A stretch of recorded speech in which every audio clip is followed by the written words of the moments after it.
Okay, so I'm just going to do a quick tutorial video here talking a little bit about how I currently have my SunnyBoy connected to my trailer.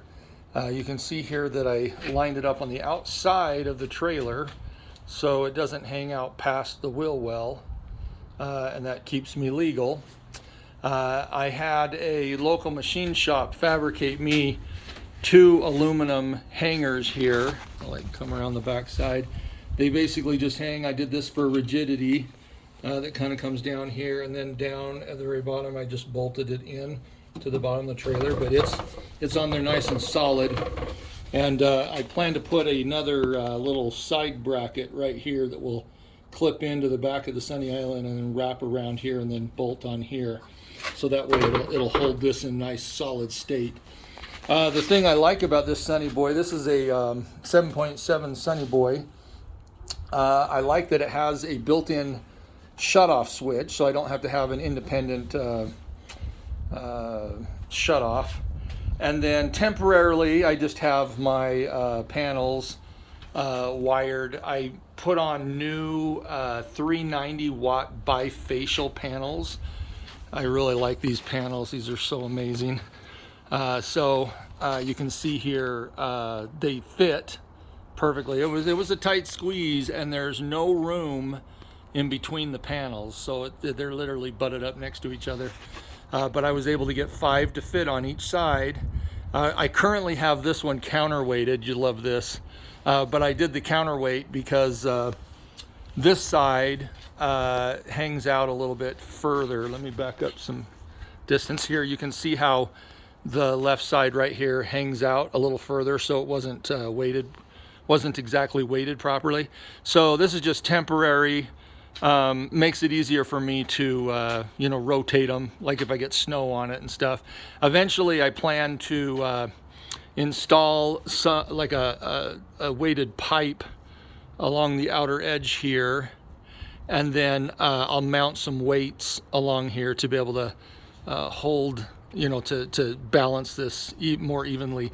I think ideally I want to get it, I'm wondering if I could get it weighted to where if it snows, it will actually rotate down and then drop the snow off and then rotate back up, which would be really cool.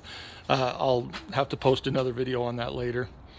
Now you may also notice that I have this side raised. I artificially raised this side by 12 inches here and 18 inches over here.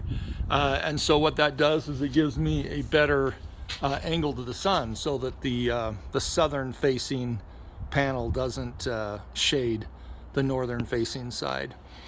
And then temporarily, I'm gonna get some nicer, put these into conduit here soon. But right now, I just have this running down into my SunnyBoy.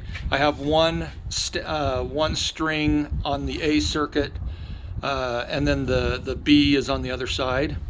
Although this SunnyBoy can go up to 600 volts, I'm actually tempted to just put all of these onto one string.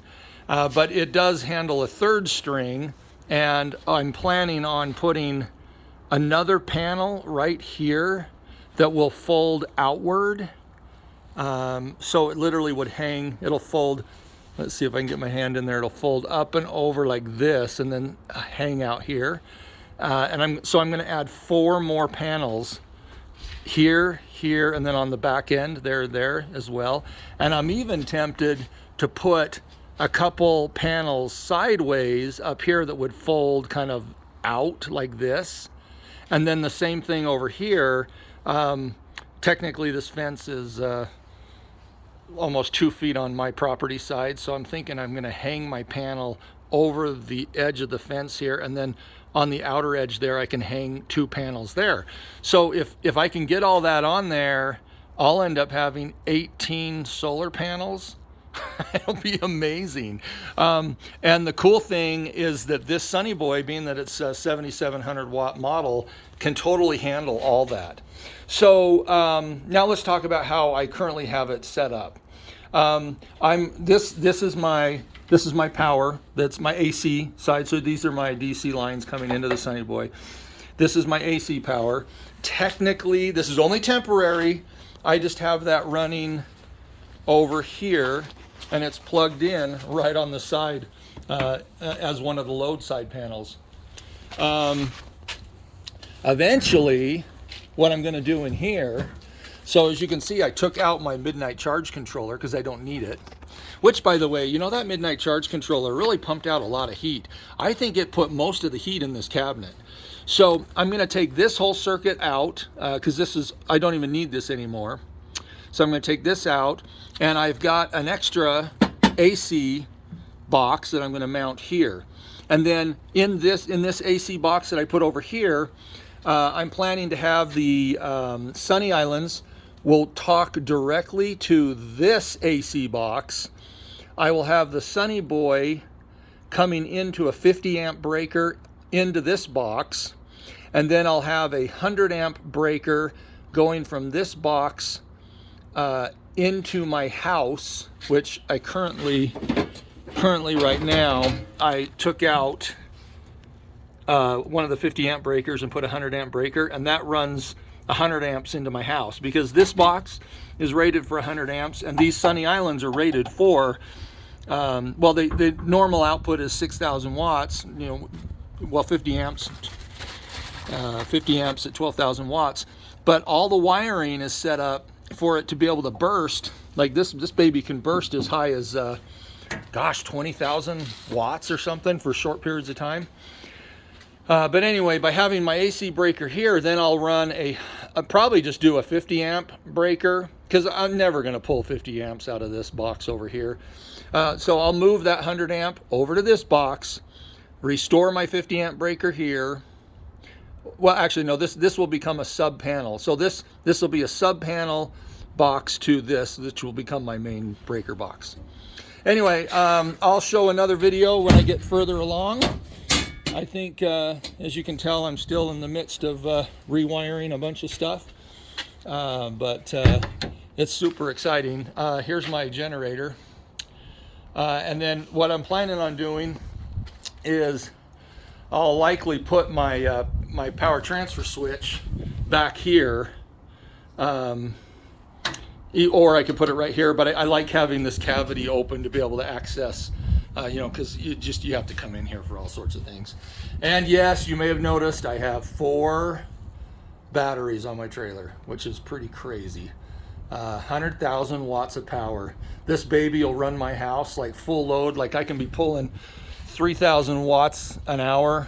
That's just, you know, if I have all my furnace fans and stuff on, and it'll run my house for like 40 hours. It's amazing. But anyway, there's my trailer. I'll do another video later. Oh, one other thing that might be helpful. So this right here, this is my 50 amp RV plug on the side of my house. Currently, this is my 50 amp lifeline to the grid, which comes down, wraps around, and then plugs into the back right here.